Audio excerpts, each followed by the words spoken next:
গুরুদেবায় দেবৈ মাত্রে চ মঙ্গলম মঙ্গলম ভক্তবৃন্দেভ্যো সর্বলোকায় মঙ্গলম।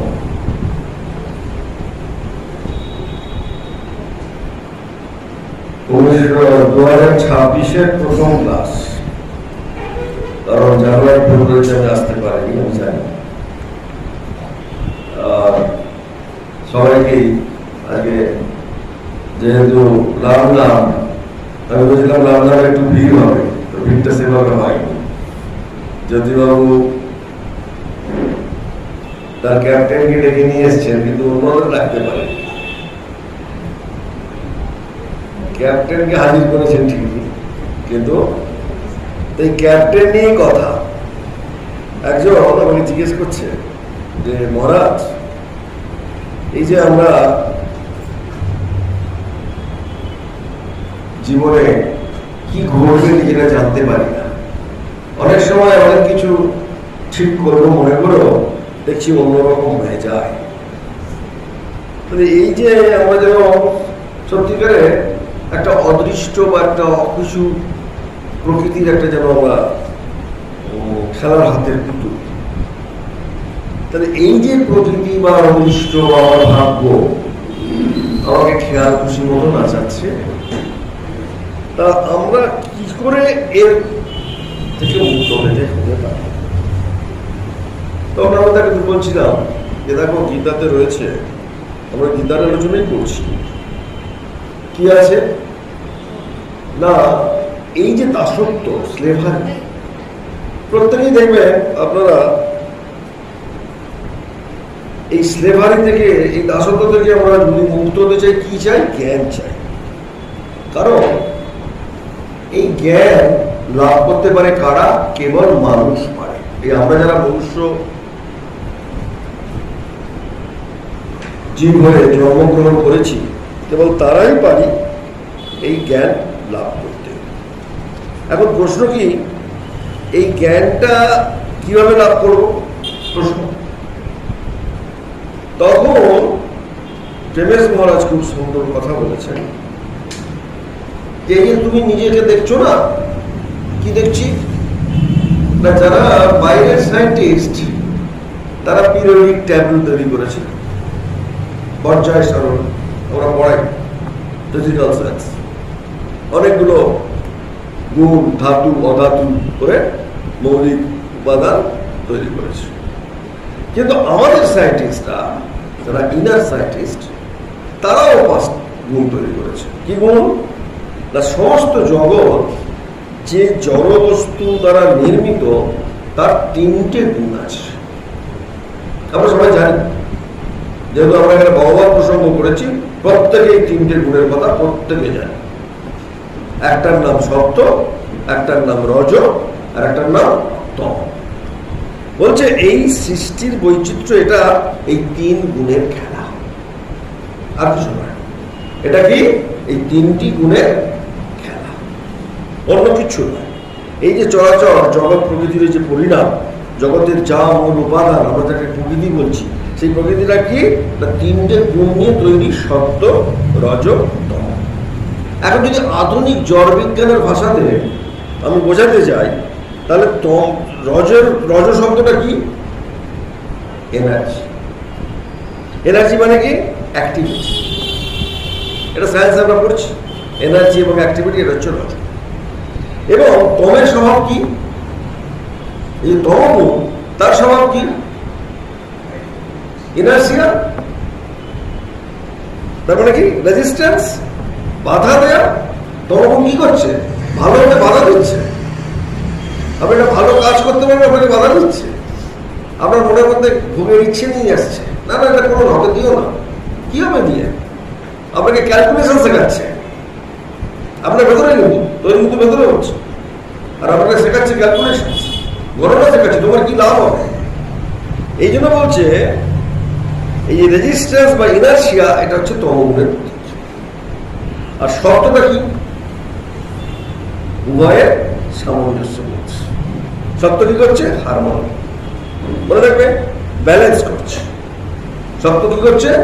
এই যে রজ, এনার্জি, আর তম, ইনার্সিয়া। এই এনার্জি আর ইনার্সিয়াকে ব্যালেন্স তার নামটা দেওয়া হয়েছে সত্যগুণ। বুঝেছেন জিনিসটা?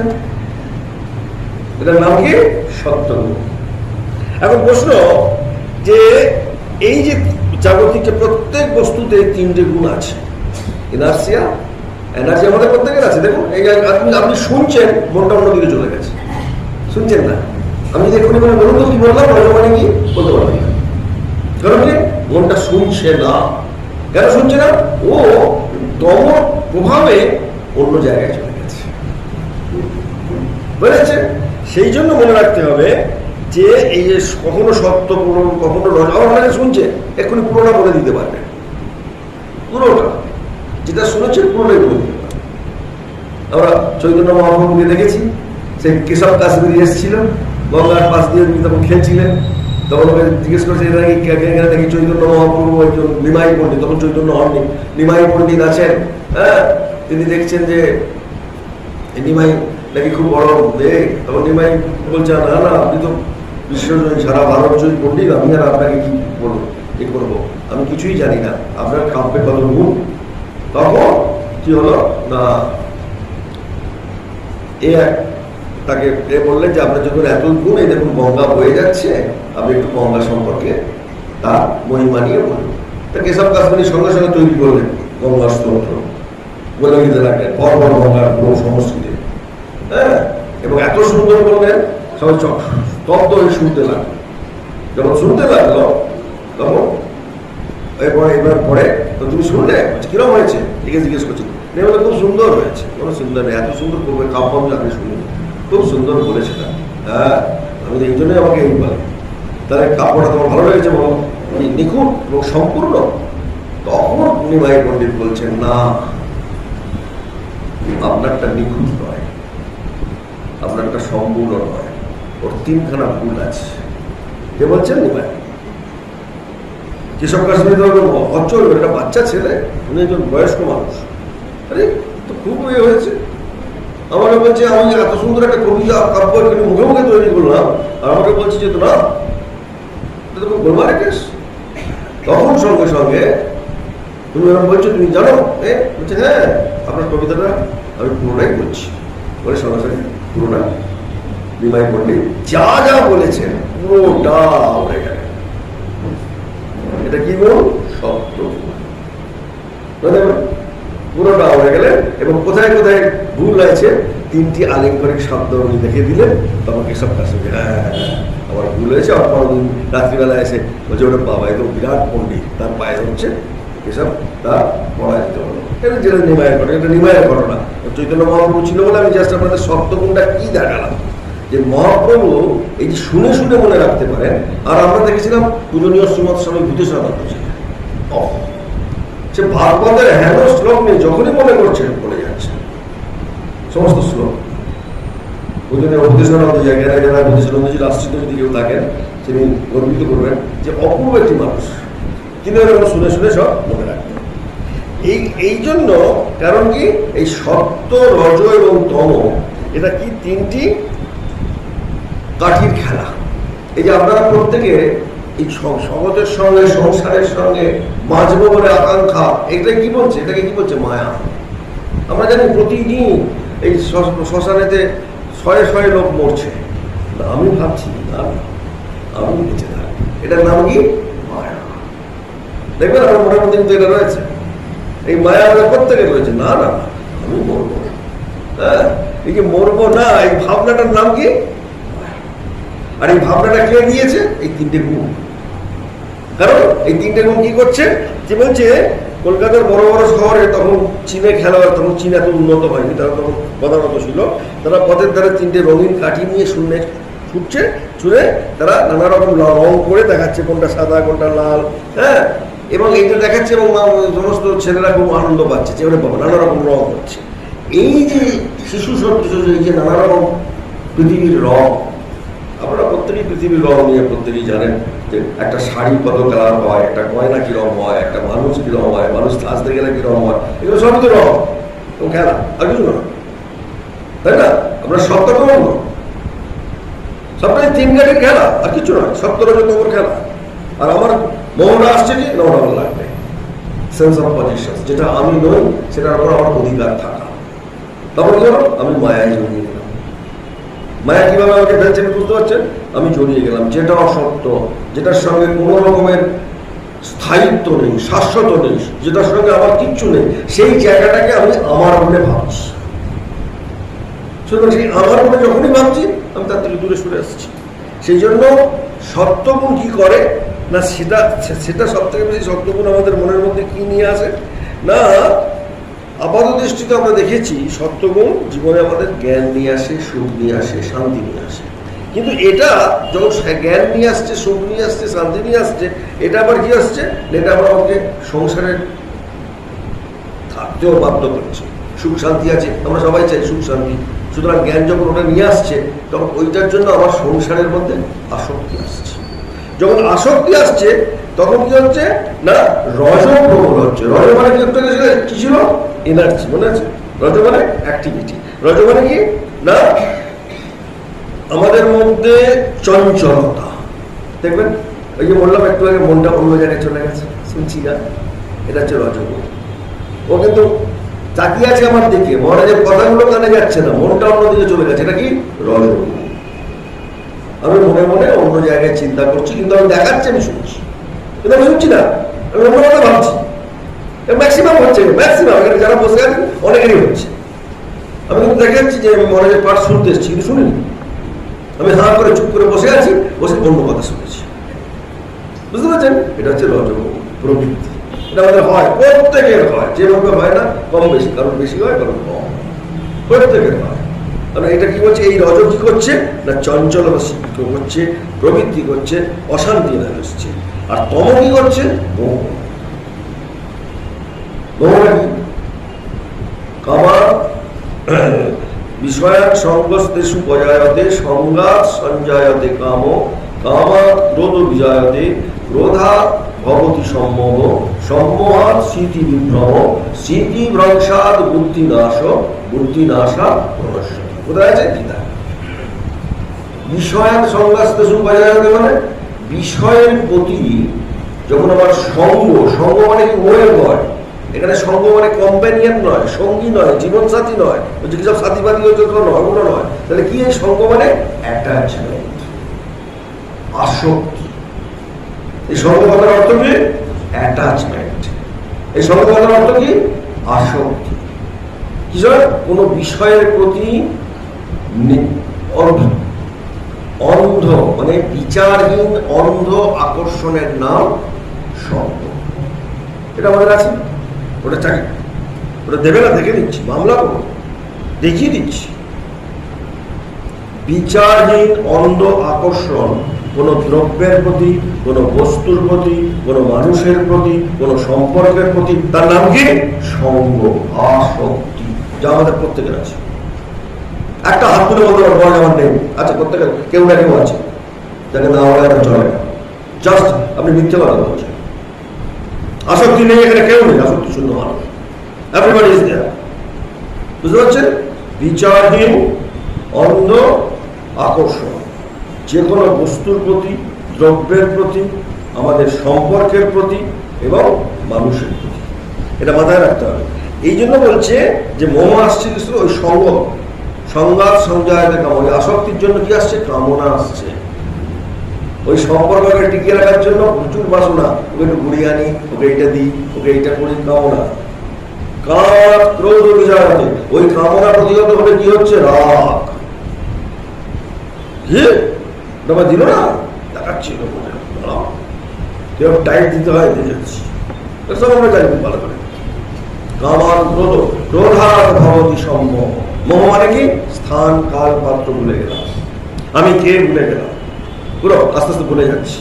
আর প্রচন্ড আমাদের আকর্ষণ এসে গেছে, এগুলো তার মনে রাখছে না যে আমি কে, আমার কি পজিশন, আমি কি জন্য এসেছি এবং আমার এখানে কিছু করা উচিত, সবটা ভুলে গেছি।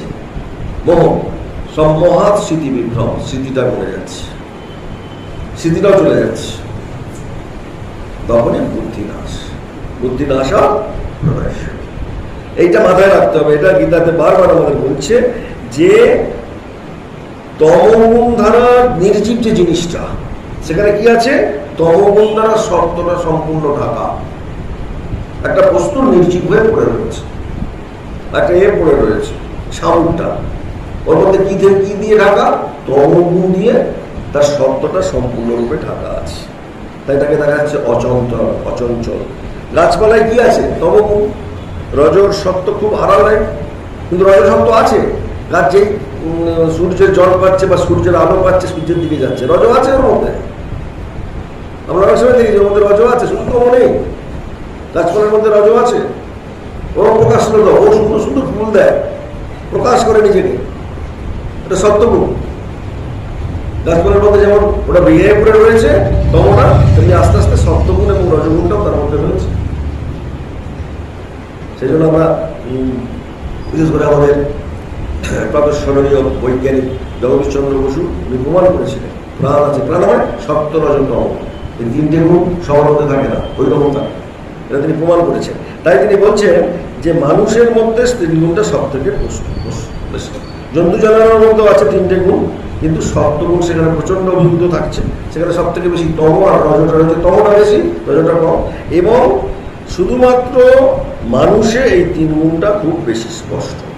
আমরা যারা মানুষ হয়ে জন্মেছি তাদের মধ্যে সত্য আছে, রজ আছে, তম আছে। এখন একদিন জিজ্ঞেস করছি, মহারাজ আমরা মানুষ হলাম কেন? খুব সোজা কথা, ঠাকুর খুব সুন্দর বলে দিয়েছেন, মনুষ্য জীবনের উদ্দেশ্য ভগবান। আমরা কেন মানুষ হলাম না, এই যে সত্য রজ তম আছে, এই তিনটি গুণের পারে যাবো বলে ঠাকুর আমাদের, ভগবান আমাদের মানুষ করে পাঠিয়েছে, যাতে man's journey is nothing but A man's life is nothing but a journey from a brute man to a Buddha man। আমরা আগেও বলেছি, দেবমানব পশু মানব থেকে দেবমানব হওয়ার জন্য আমার মনুষ্য জন্ম। মনে রাখো কেন মানুষ হয়ে জন্মেছি? আর একটা অন্য মেয়েদের জন্ম বলে নয়, সত্যগুণী হব, তখন আমাদের জীবনটা আরো দেবতামুখী হবে। তমগুণী হলে কি হবে? আমি নিজের জন্ম চলে যাবো। খুব সাবধান, যদি জন্মাবার মরবার সময় আমরা যদি তমগুণী হই, তাহলে আপনার জন্ম কোথায় হবে? আর মনুষ্য জন্ম হবে না। কোথায় হবে? নিচের তীর্যজনিত জন্তু হবে, গাছপালা হবেন, কীট হবেন, আপনি কি হবেন আপনি জানেন। মরবার সময় যদি তমগুণ প্রবল হয়, মাথায় রাখবেন এটা, খুব সাবধান। মরবার সময় যদি তমগুণ প্রবল হয়, আপনি কি হবেন? খুব সাবধান। মরবার সময় যদি রজগুণ প্রবল হয়, মানুষ হবার চান্স আছে, ঠিক আছে? আর সত্যগুণ হলে ভালো গতি হবে, যাতে আপনি পরবর্তীকালে ব্রহ্মজ্ঞ হতে পারেন, হয়তো সাধু হয়ে জন্মালেন, কোনো ভালো পিতামাতার কাছে জন্মালেন। সত্যগুণ হলে আরো সুবিধা। তাহলে মরবার সময় তিনটে গুণ করতে হবে, একটা হচ্ছে সত্য, একটা হচ্ছে রজ, আর একটা হচ্ছে তম। তমতে যাতে না যায়, দ্বিতীয় কি করতে হবে? ওই যে স্বামীজি দিয়ে গেলেন আপনাকে, কি দিয়ে গেলেন মনে আছে? রিনাউন্সিয়েশন এন্ড সার্ভিস, ত্যাগ এবং সেবা। এটা করলে কি হবে? আপনি আস্তে আস্তে রজ থেকে সত্যের মধ্যে আপনার জীবনটা থাকবে, তমতে যাবে না। যদি রিনাউন্সিয়েশন এন্ড সার্ভিস শেষ বয়স অব্দি থাকে, তাহলে আপনার কি হবে? আপনার শেষ অব্দি তমগুণে আপনি যাবেন। আমি কিন্তু সব প্র্যাকটিক্যালে দিচ্ছি আপনাদের হিন্টস, সমস্ত প্র্যাকটিক্যাল হিন্টস। আর আপনি যত স্বার্থপর হবেন তত কিন্তু গেল, কিছু দেখতে পাচ্ছেন না, আমার সব করছেন, গেল আপনার। যত অন্যের জন্য করবেন তত আপনি ভগবান হবেন। এটা হচ্ছে আমাদের রামকৃষ্ণ ভাবধারার নির্যাস। বুঝতে পারছেন যে মানুষকে ভালোবাসলেই তুমি কি হবে? কি ভালোবাসা? নিজের সর্বস্ব বিলিয়ে। মানুষকে যারা নিজের সর্বস্ব বিলিয়ে ভালোবাসে তারা দেবতা। দেবতা কারা? ক্ষুদিরাম। দেবতা বিনয়, বাদল, দীনেশ। দেবতা কারা? সমস্ত বিপ্লবীরা, যারা ভারতবর্ষের স্বাধীনতা লাগেনি। আপনি ভোগ করছেন না, চুটিয়ে ভোগ করছি আমার ভারতবর্ষের স্বাধীনতা। আর তারা স্বাধীন ভারতবর্ষ দেখেনি, খালি বুটের লাঠি খেয়েছে, না খেতে দেখেছে, অথচ স্বাধীনতার জন্য আপনার জন্য তার নিজের জীবনটা দিয়েছে। এর নাম দেবতা, অন্য দেবতা নেই। দেবতা কোথায় আছে? অন্য করতে হবে, ওই দেবতা। ওই ক্ষুদিরাম ছিলেন দেবতা, বিনয়, বসু, বাদল, এরা সব দেবতা। নেতাজি সুভাষ সবাই। সূর্য সেন কি যন্ত্রণা পেয়েছে, তার প্রায় অর্ধমৃত দেবতাকে তারা দিয়েছে, ভাবা যায় না। মাথায় রাখবেন, দেবতা ওরা, আপনারা দেবতা কারা? ওরা। স্পিরিচুয়ালিটি মানে কি? বিলিয়ে দেওয়া। আর সত্তরের ক্রমে তিনটে গুণের কথা আমরা বারবার বলছি কেন? যাতে বিলিয়ে দিতে পারি, ঠিক আছে? তাই তিনি বারবার বলছেন যে মনে রাখতে হবে এই তিনটে বন্ধনের কারণ কি না, তমগুণ রজগুণ জীবকে সংসারে বদ্ধ করে, সেটা বোঝা যায়। রজগুণ রাগাত্মক, তার ফলে কি হয়, রজগুণ যদি বেশি হয় তৃষ্ণা হয়, আসক্তি হয়, বাসনা হয়, এটা চাই, ওটা চাই, সেটা চাই। দেখবেন একজন মহিলা এত শাড়ি কিনছে, এই গয়না পাল্টাচ্ছে, ওই ইয়ে করছে, কিছু কিছু থামছে না, কি তৃষ্ণা। এটা কেন? আসক্তি। তার কিছুতেই শান্তি হচ্ছে না, এইটা পড়ছে, ওইটা পড়ছে, ওইটা পড়ছে, তো পড়তে পারছে না, কিনে ফেলেছে, পড়ার সময় নেই, আলমারিতে ভর্তি হয়ে গেছে, পড়তে পারছে না। তো এদিকে ছিল অবস্থা। এটা আমাদের জীবনে ঘটছে, এটা জীবনে আমাদের ঘটছে, এই সমস্যা কেন আসছে বুঝতে পারছেন? এই যে আপনি স্পিরিচুয়াল লাইফটা মানে কি, এর হাত থেকে মুক্তি। আমরা ভগবানের নাম করছি, খণ্ডন ভগবন্ধন কেন করলাম? মনটা যাতে একটু উচ্চতে ওঠে, এবং উচ্চতে উঠে মানে সেই ওটাকে রাখতে হবে বিচার করে যে সপ্ত রজতম ওই তিনটের মধ্যে আমি পড়বো না, যেটা আমাদের পূর্বপুরুষরা দিয়ে গেছে। বলে তিনটে গুণ বারবার দিয়ে গেছে, তারা পর্যায় সারণী করেনি, তারা কেবলমাত্র এরকম আলাদা আলাদা করে ইলেকট্রন প্রোটন নিউট্রনের মধ্যে জাননি। তারা কি করেছে, মানব মনের অবস্থাটাকে সঙ্গে বিচার করে করে করে আমাদের জীবনটাকে তৈরি করেছে। ক্লিয়ার? বুঝলেন না? আলাদা জিনিস। এই অন্তর্বিজ্ঞান পৃথিবীর অন্য কোথাও নেই, কেউ বলেনি, আমরা ছাড়া কেউ বলেনি। আমরা শ্রেষ্ঠ জাত, বারবার বলছি হিন্দু হচ্ছে শ্রেষ্ঠ জাত। হীনবর্ণতা যারা দূর করেছে তাদের নাম হিন্দু, মনে আছে? এটাও বেঁধে আছে। হীনবর্ণতা উন্নতি। হিন্দু শব্দের অর্থটা আপনাদের বলেছিলাম, মনে করছি? হিন্দু শব্দের অর্থ কি না, যারা হীনবর্ণতা দূর করেছে, পৃথিবীর শ্রেষ্ঠ জাত। আমাদের খুঁজতে আসছে কোথায় ভারত, তাই আমেরিকা আবিষ্কার হয়েছে, ওয়েস্ট ইন্ডিজ আবিষ্কার হয়েছে, সব দেশগুলো আবিষ্কার হয়েছে, ইউরোপে এবং আমেরিকা। কেন? আমাদের বুঝতে আসছে সব থেকে শ্রেষ্ঠ জাত, সভ্য জাত, উচ্চ জাত। ক্লিয়ার? বুঝতে পারবে? আমাদের জাত হচ্ছে সব থেকে শ্রেষ্ঠ জাত, উচ্চ জাত, সভ্য জাত। সেখানে আমরা অসম্পূর্ণ করতে পারি না। এই জন্য বলছেন যে এই যে তৃষ্ণা, এবং এই তৃষ্ণা আছে বলে কি হচ্ছে, অনেক দুঃখ পেলাম না বলে আমাদের কষ্ট।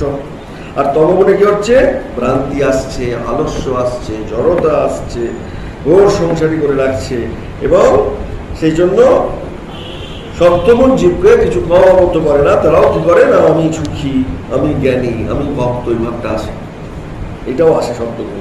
সেই জন্য সোনার শিকল ও শিকল, এটা মাথায় রাখতে হবে। আর এইটার পারে আমরা কি করে যাব, সেইটা দিকে আমাদের লক্ষ্য রাখতে হবে। কারণ এই প্রকৃতিটা কিভাবে তৈরি করেছেন না, এ বলছেন যে প্রকৃতি তৈরি হয়েছে কি, যখনই পরব্রহ্ম একটা ছিলেন, যখনই তার দুটো হবার ইচ্ছে হচ্ছে তখনই সৃষ্টি শুরু হয়েছে, তার আগে হয়নি, তাই না?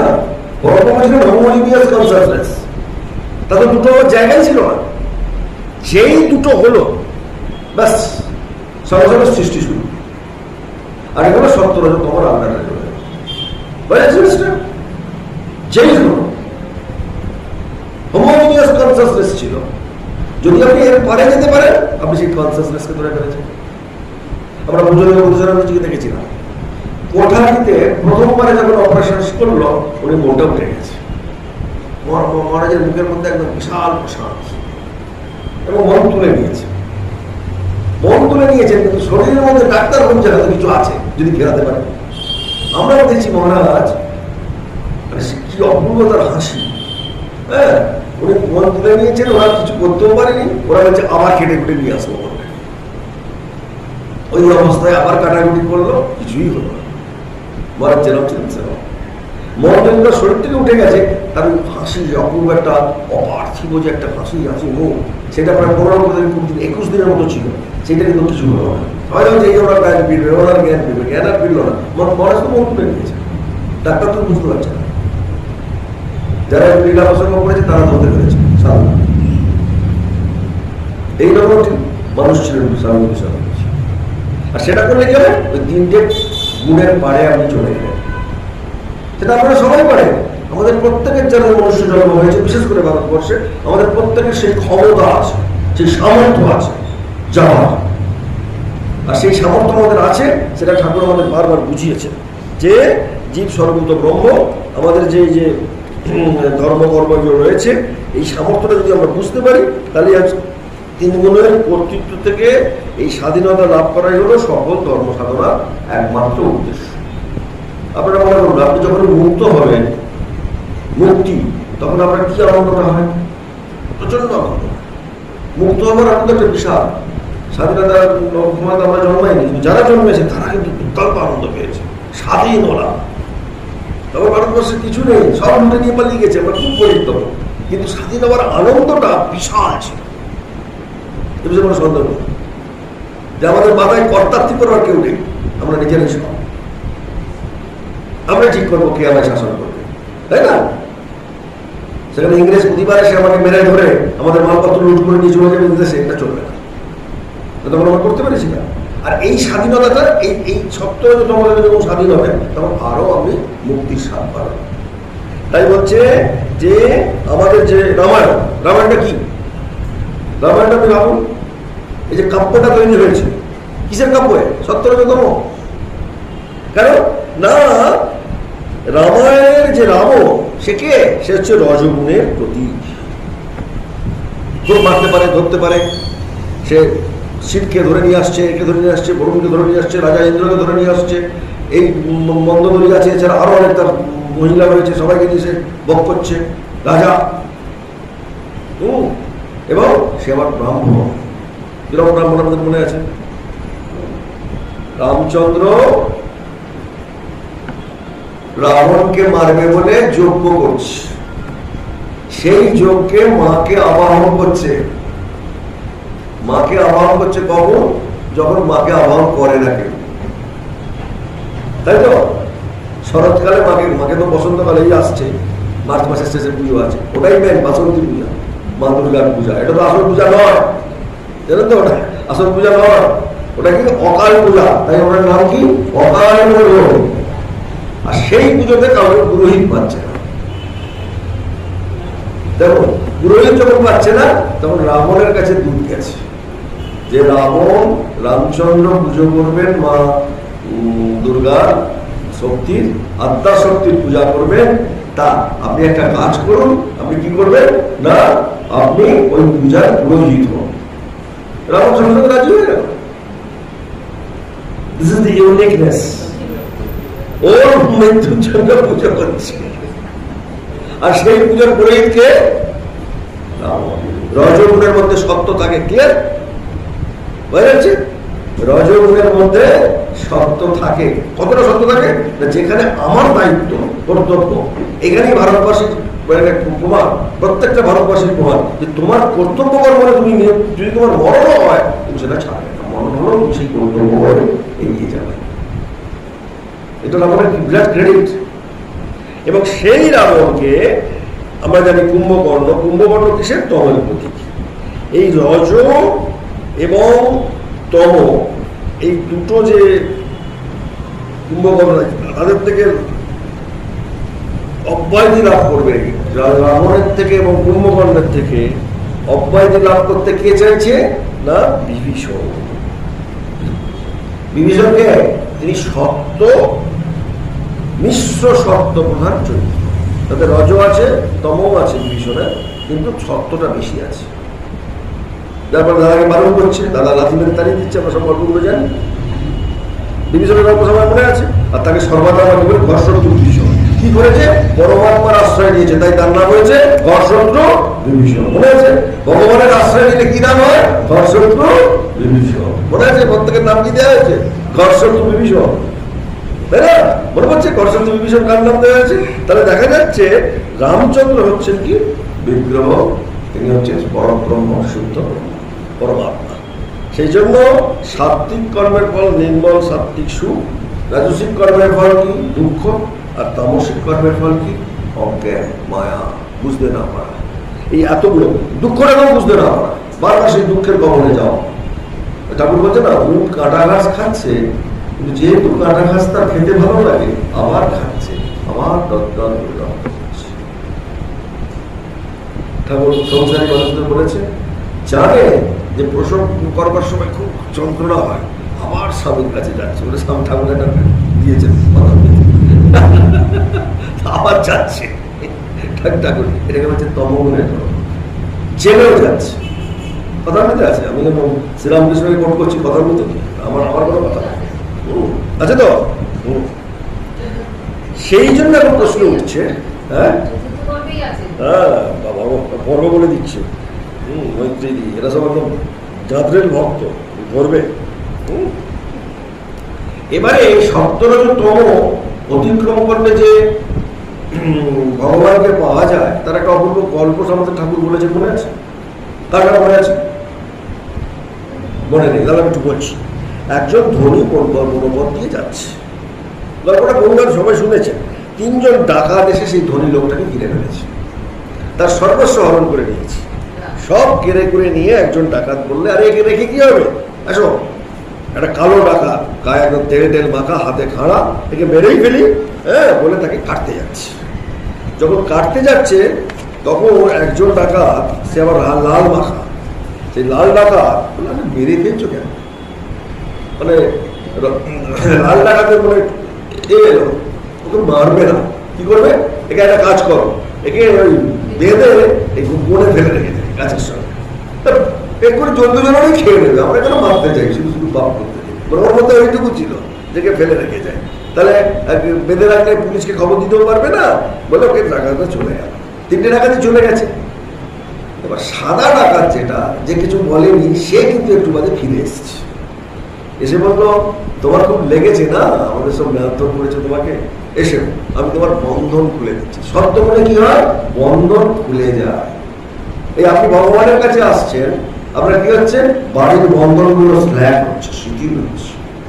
দেখুন বারবার আসতে ইচ্ছে করছে, ঠাকুর বলছে মাস্টার মশাইকে, ও আফিমের একটা সেই বড়দের আফিমের নেশা লেগেছিল, সে বারবার আসছে। কেন আসছে, ভালো লাগে। ভেতরে একটা সত্যগুণের ভাব আমাদের প্রত্যেকের আছে, সেই জন্য আমি আসতে চাইছি। এটা হচ্ছে সত্যগুণ। কেন আমি আসছি, আমার মধ্যে সত্যগুণ। এখানে আপনাদের প্রত্যেকের মধ্যে সত্যগুণ প্রধান, কোনো তমগুণ কম আছে, ঘুম পেলেও তমগুণ কম আছে। কেন আপনি এসছেন, হয়তো এখানে ঘুমিয়ে পড়ছেন, কারণ কিন্তু ঘুম এসে যাচ্ছে, ঢুল এসে যাচ্ছে, সারাদিন কাজ করেছে, ভোরবেলায় উঠেছে, বড় শরীরটা অনেক অশক্ত, হতেই পারে, ঘুম আসতেই পারে, কিন্তু সেখানে কি আছে, প্রত্যেকে আমরা সত্যগুণী। তাই বলছেন বন্ধনটা আমাদের খোলবার জন্যই আমরা সবাই আসছি, প্রত্যেকে আসছি।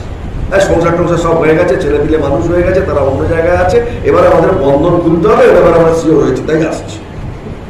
আমরা যদি অফিস থাকতাম তা আসতে পারতুম না, আসতে পারতুম, তারপরে আসতে পারতুম না, তাই তিনি আসছেন। তাই তিনি বলছেন যে বন্ধন করবার পর লোকটিকে সঙ্গে করে নিয়ে ডাকাত পথ দেখিয়ে চলতে লাগলো, এবং চল তোমাকে আমি দেখিয়ে দিই। সত্যগুণ কি করে, ভগবানকে দেখিয়ে দেয়।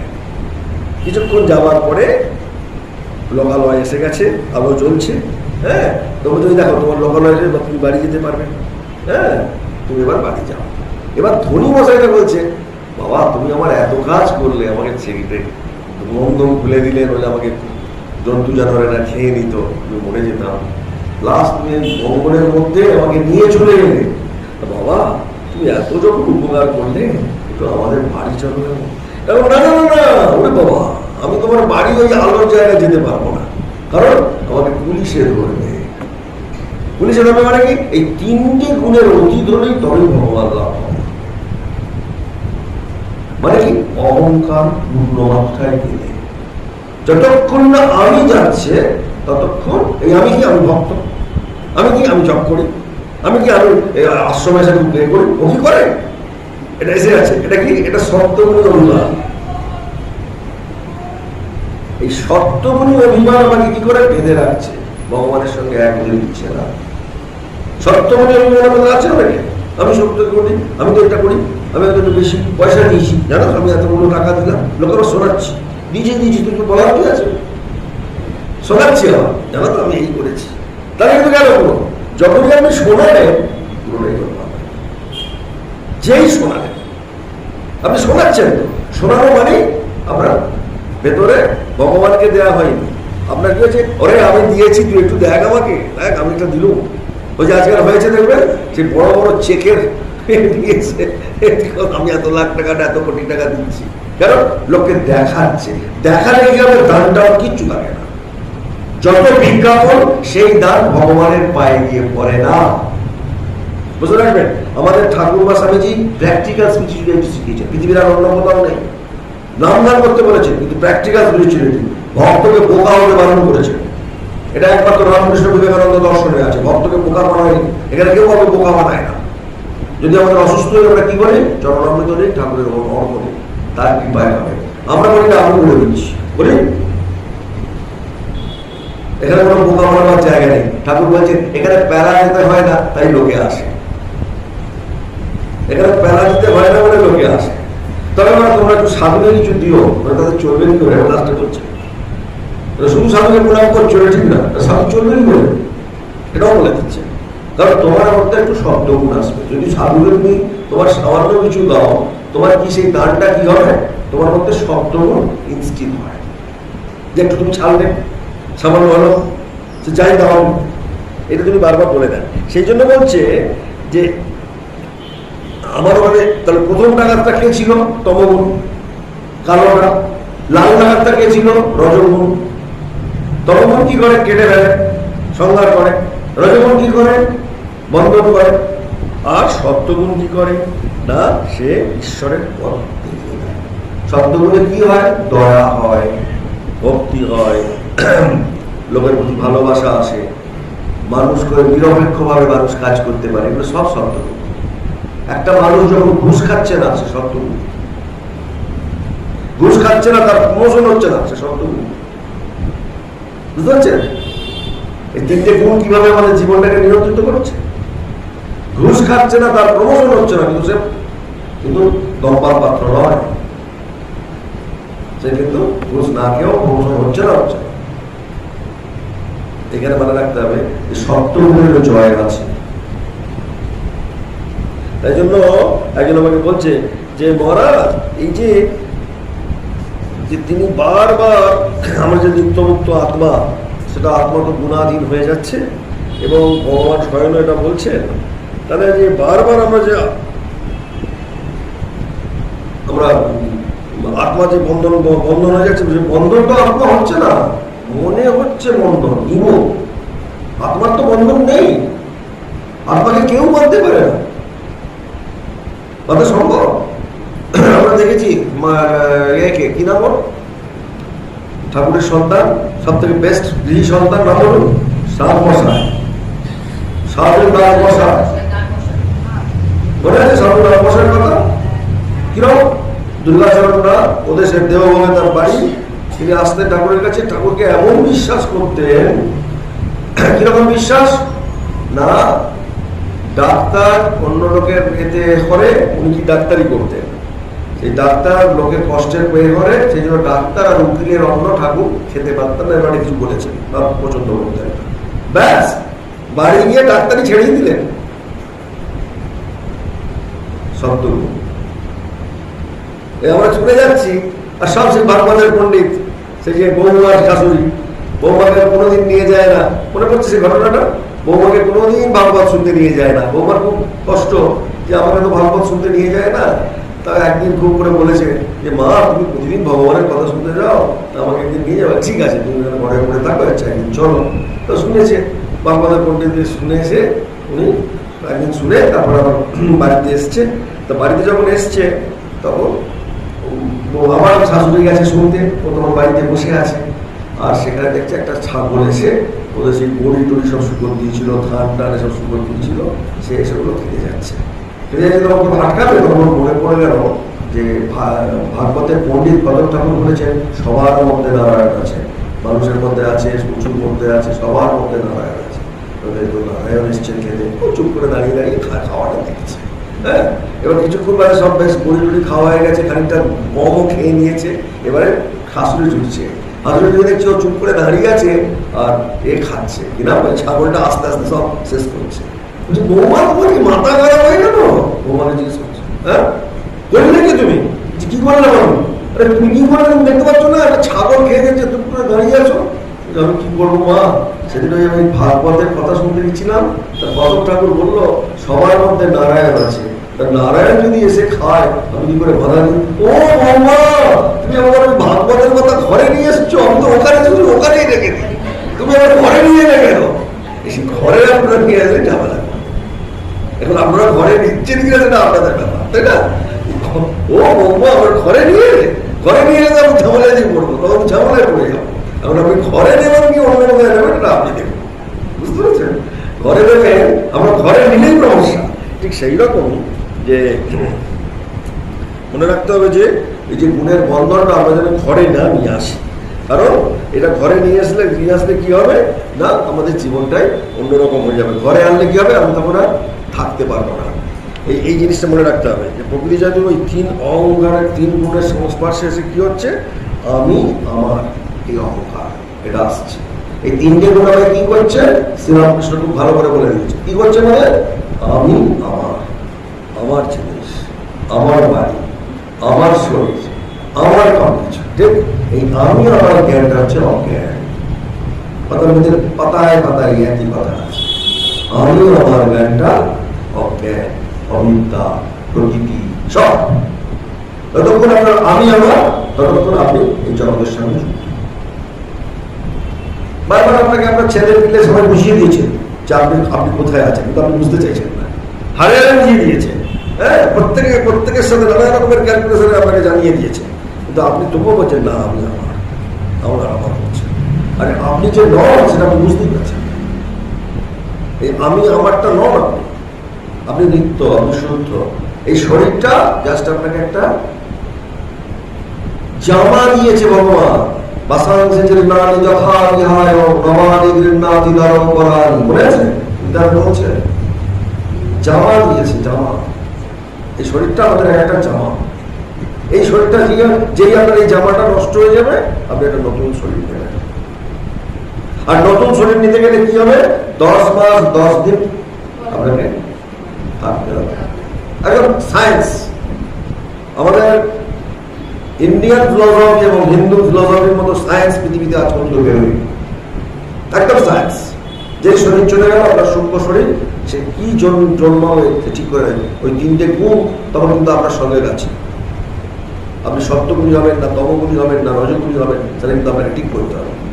সেজন্য আপনি কোন বাবা মা নেবেন, তার কোন ওই শুক্রাণু ইম্বাণুর মধ্যে প্রবেশ করবেন, সেইভাবে সে আবার কোন ফলটা খাবে, এটা কিন্তু ভগবান ঠিক করে দেন। খুব সাবধান, এভরিডে এটা ঠিক করে যান। সুতরাং আপনি যদি ভালো হন, আপনি যদি ঠিক মতো জন্ম আপনার শরীরে হয়, তাহলে আপনি ঠিক মতো করতে পারবেন। সুতরাং মায়া কাটেবে কি করে, আমরা কি করে জ্ঞানের পারে যাবো, মোহর হাত থেকে, কি করে আমরা এই প্রকৃতির হাত থেকে রক্ষা পাবো, বুঝতে পারছেন? প্রকৃতির হাত থেকে রক্ষা পাওয়ার অর্থ কি, না প্রতিনিয়ত নিজেকে রিনাউন্সিয়েশন এন্ড সার্ভিস যেটা স্বামীজি দিয়ে গেছেন, ওইটার মধ্যে একটা মাস শেষ দিন পর্যন্ত করে গেছেন কাজ। স্বামীজিও করে যাচ্ছেন, শেষ দিন পর্যন্ত ভেবে যাচ্ছে। ওদের মশারি নেই, বা আমাদের তখন তো মঠের খুব বাজে অবস্থা, অত বিল্ডিংও নেই, কিছুই নেই, দুটো তো মাত্র বিল্ডিং। একটা স্বামীজির বাড়ির বিল্ডিংটা, যেটা মংস কোয়ার্টার, আর একটা ঠাকুরঘরটা, ওই তো ছিল, আর তো কিছু ছিল না, যেটা পুরোনো।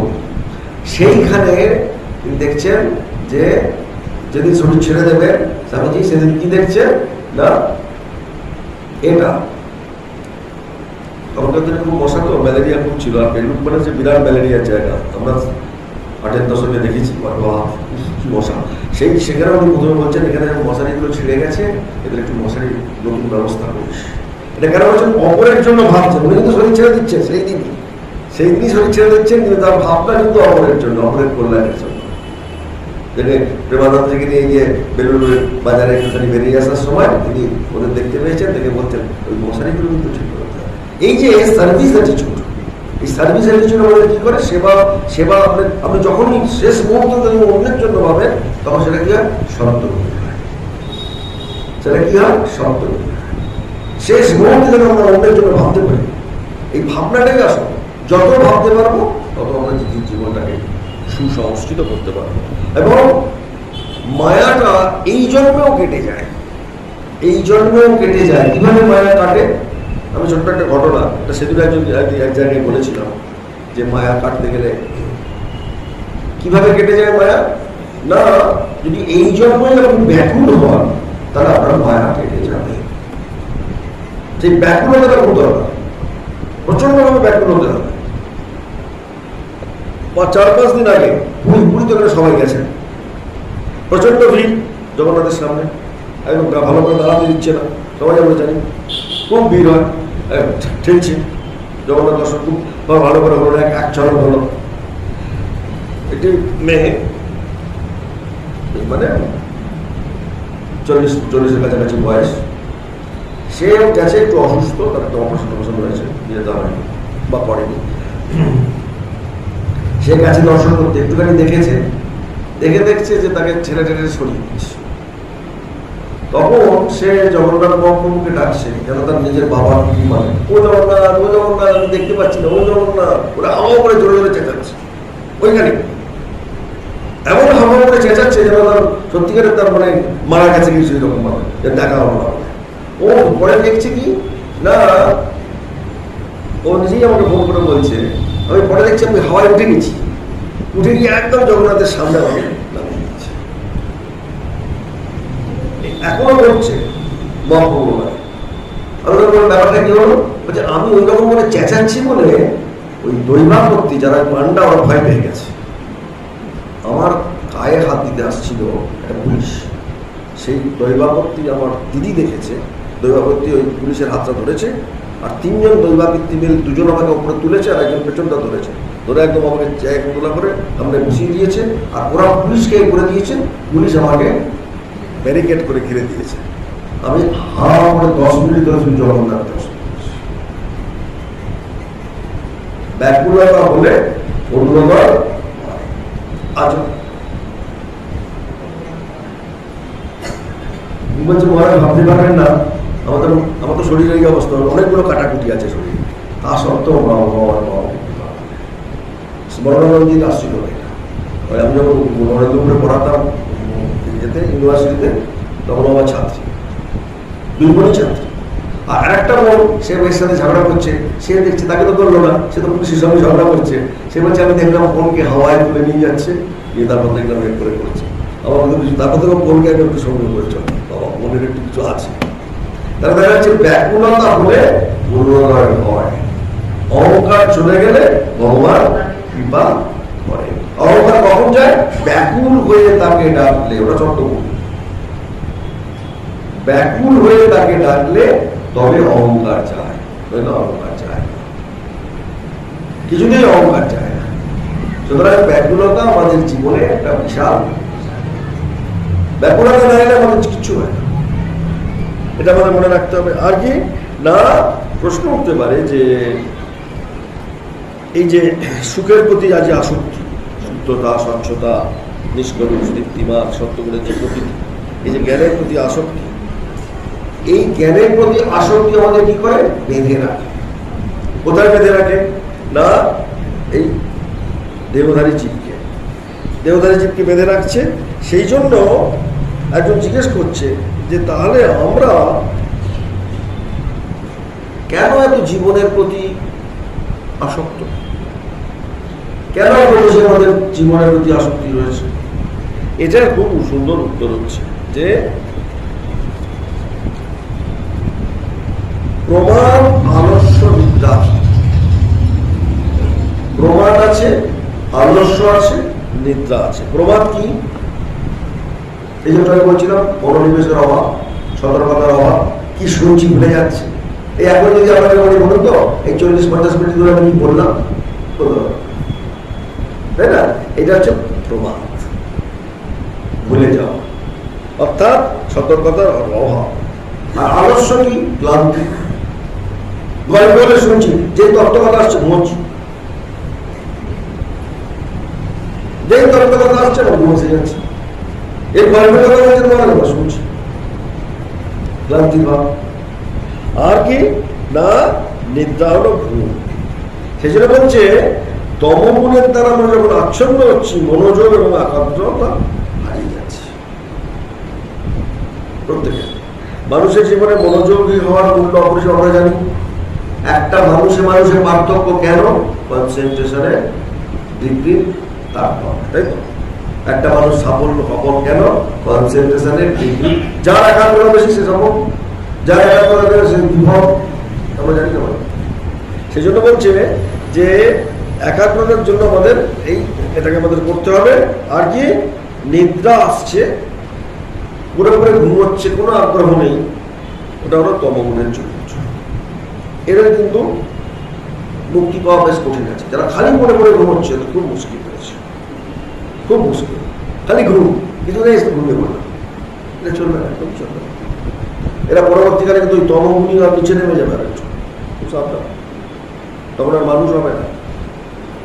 আর দেবতা আবার চান্স তারা পাবে না। এটা কিন্তু সায়েন্স, ম্যাথামেটিক্স, খুব সাবধান। যা কর্ম করবেন তাই এটা বিজ্ঞান, মাথায় রাখবেন। হিন্দু ধর্ম পুরো বিজ্ঞান, এর মধ্যে কিছু বিশ্বাস, একটা বিশ্বাস করতে বলেছি আপনাকে কিছু, এখনো পর্যন্ত কিছু বিশ্বাসের কথা এসছে কোনো বিশ্বাসের কথা আছে? সবটা সায়েন্স। আমরা জানি না আমাদের ধর্মকে উল্টো পাল্টা বলবো। আমাদের ধর্মটা একটা বিজ্ঞান।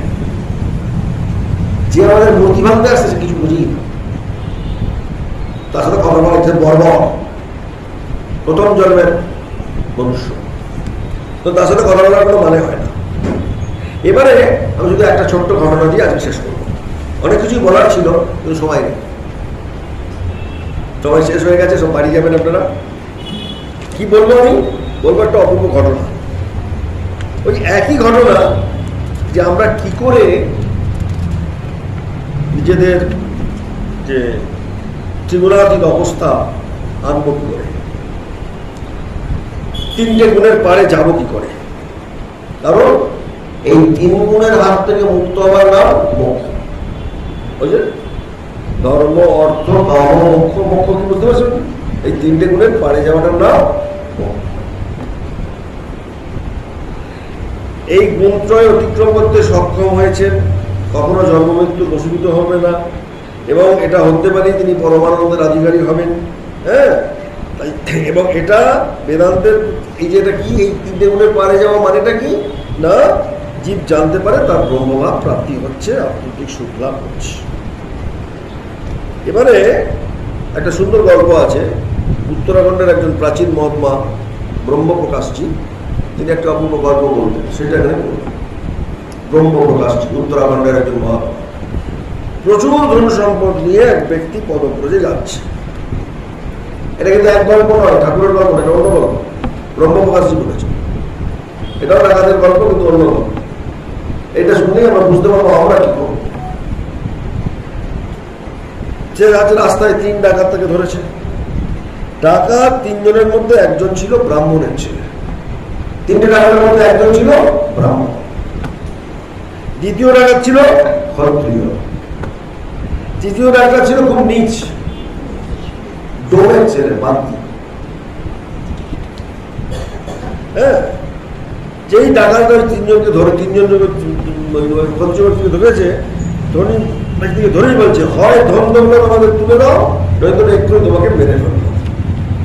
এবার এই ধনী ব্যক্তি, তার মধ্যে কিন্তু সন্তর্গুণ আছে, খুব বুদ্ধিমান। এই যেমন আমার বিপদে বললে কি হবে, নাক ফেল করলাম, এসব নয়, খুব বুদ্ধিমান। ও সঙ্গে সঙ্গে লক্ষ্য করলো কারা আমাকে ধরেছে দেখি। এবং যেহেতু ডাকাতগুলোকে সে সত্যগুণী ছিল, সে কার কি স্বভাব তুমি বুঝে নেবে। একটা ব্রাহ্মণ, একটা ক্ষত্রিয়, আর একটা পাতি, মানে শুনতে। সুতরাং ওদের আক্রমণে ভীত হলো না, সে ইশারা করে, ঠিক আছে মারবে আমাকে পরে। সে ব্রাহ্মণের ছেলেটাকে আর ক্ষত্রিয় ছেলেটাকে ডাকতো আলাদা আলাদা করে, ডেকে বলছে, দেখো তোমরা আমাকে চেনো না, কিন্তু তোমাদের বাড়ির সবাইকে আমি জানি, বুঝলে? তোমরা কি কম, হ্যাঁ, কত বড় ঘরের ছেলে তোমরা, হ্যাঁ, তোমরা এই জঘন্য কাজ করছো। দেখো আমি তো তোমাদের এমনি দিয়ে দেবো, আমাকে মারার দরকার নেই, আমার যা ধন সম্পদ আছে এক্ষুনি তোমাকে সব ভাগ করে দেবো, কিন্তু আমার একটা কাজ আছে। তোমরা হচ্ছে ব্রাহ্মণ, ক্ষত্রিয়, উচ্চ জাত, ওই বেটা নিচু জাত বাদ দি বেটা, হ্যাঁ, ঠিক যেরকম বলে, ওই বেটা নিচু জাত বাদ দি, ওটাকে তোমাদের সঙ্গে নিয়ে চলো, ভাগ করতে, ওটাকে মেরে তারা। আমার যা থাকবে তোমরা দুজনে পাবে, কেন তিন ভাগ করতে যাবে? আর এটাতে তোমাদের কোনো অভাব থাকবে না বলে ওদের লোভ দেখালেন। কে না, এই সত্যগুণী ধনী এটা। ডাকাত দুজন তখন প্রলুব্ধ হয়ে প্রতীকের মতো তৃতীয় ডাকাতকে একদম এবারে তোমায় মেরে ফেলবো বলে তাকে খুব করে ভয় দেখালো, বলে বাগদিটাকে উঠিয়ে। যেই বাগদিটা হেঁটে গেল, আবার এর কাজ শুরু হয়ে গেল। বললাম সত্যগুণী মানুষটা, ওই যে ডাকাতের হাতে পড়েছে, সে আবার চোখের আড়ালে গিয়ে ব্রাহ্মণ ছেলেটাকে পিস পিস করল, দেখো তোমার বাবার আমি অত্যন্ত ঘনিষ্ঠ বন্ধু। এতক্ষণ বলেনি, এমন বলছে, তোমার বাবার আমি অত্যন্ত ঘনিষ্ঠ বন্ধু, তুমি তো আমার বন্ধুর ছেলে। আরে বাবা, তুমি আমার পুত্রের মতো, তোমাকে আমার টাকা কড়ি দেওয়া মানে নিজের ছেলেকেই দেয়া, মানে নিজেকেই দেয়া। আমি তোমায় দেবো না, সবই দিয়ে দেবো তোমাকে। তোমাকে কিছু দিতে পারা এটা খুব আহ্লাদের বিষয়। এত মিষ্টি মিষ্টি কথা বলছে, কিন্তু ওই ছোড়া একটা ক্ষত্রিয়ের বেটা তোমার বিষয় কেন ভ্যাক বসায় বলো তো? হ্যাঁ, আমি তোমাকে সাহায্য করছি, এসো আমরা দুজনে ওকে মেরে দাঁড়িয়ে দিই। প্রথম ডাকাতটা মানে ব্রাহ্মণ ডাকাত, আমরা বাহ ভালো প্রস্তাব, তাহলে আমি সবটা পেয়ে যাবো, লোক দেখাচ্ছে। সে ক্ষত্রিয় ছেলেটাকে বিদায় করতে সক্ষম। এবার প্রাণের ভয় ক্ষত্রিয়তে চলে গেল, দুজনে মিলে যদি মারে পড়ে যাবো সে তো পালাবো। কে থাকলো? ব্রাহ্মণের ছেলে। তাকে একা পেয়ে এবার ব্রাহ্মণ তার সহমতি ধরল, দাঁড়াও, জানো আমি নিরস্ত্র নই, আমার অস্ত্র বার করছি, তোমাকে আমি ছাড়বো না, হয় তুমি বলো হয় আমি বলো, একটা পয়সা আমি তোমাকে দিচ্ছি না। কি ভেবেছ একটা পয়সা তোমায় দেবো? এমন সংকেত পাঠালো যে পুলিশ এসে পড়বে, বুঝেছ? টাকা তুলে পুলিশ এসেছে, আরো ভয় নিয়ে গেছে, আর ও একা সব পালিয়ে গেছে, দুজনকে দাঁড়িয়ে দিয়েছে। তখন অবস্থা খারাপ, ও তখন এইরকম ঘনিষ্ঠ কথা আর কষ্ট বার করছে ভয়ে, সে পালিয়ে গেল।